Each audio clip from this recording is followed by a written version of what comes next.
इराणला पाठिंबा न दिल्याने भारत मोठ्या संकटात पडणार. राज ठाकरेंनी व्यक्त केली मोठी भीती.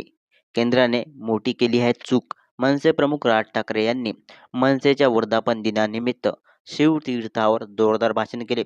या भाषणात त्यांनी राज्याचा विकास, नोकरी, वाहतूक कोंडी यावर सरकारला घेरलं. तसेच त्यांनी इराण-इस्रायल युद्धावर भाष्य करताना मोदी सरकारला देखील घेरलं आहे. मोदी सरकारने इराणला पाठिंबा न देण्याची मोठी चूक केली आहे. या चुकीचे परिणाम आपल्याला भोगावे लागणार आहेत, असा मोठा भाकीतही त्यांनी व्यक्त केला. आज शहराची अवस्था बकाल झाली आहे.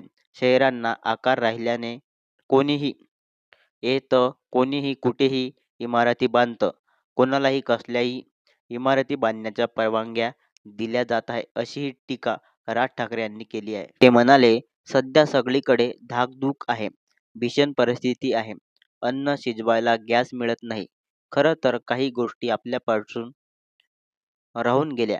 आपले पंतप्रधान नरेंद्र मोदी यांच्याकडून राहून गेल्या. इराण इतकी वर्ष आपल्याला साथ देत होता. त्या इराणवरती जे हल्ले होत आहेत, त्यामध्ये आपण इराणला साथ द्यायला हवी होती. यामध्ये देशामध्ये येणारं बरंच तेल इराणहून येत होतं.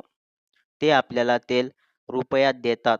खामेनेही गेल्यानंतरही आपल्या पंतप्रधानांनी कुठलेही निषेधाचे एकही निवेदन काढले नाही.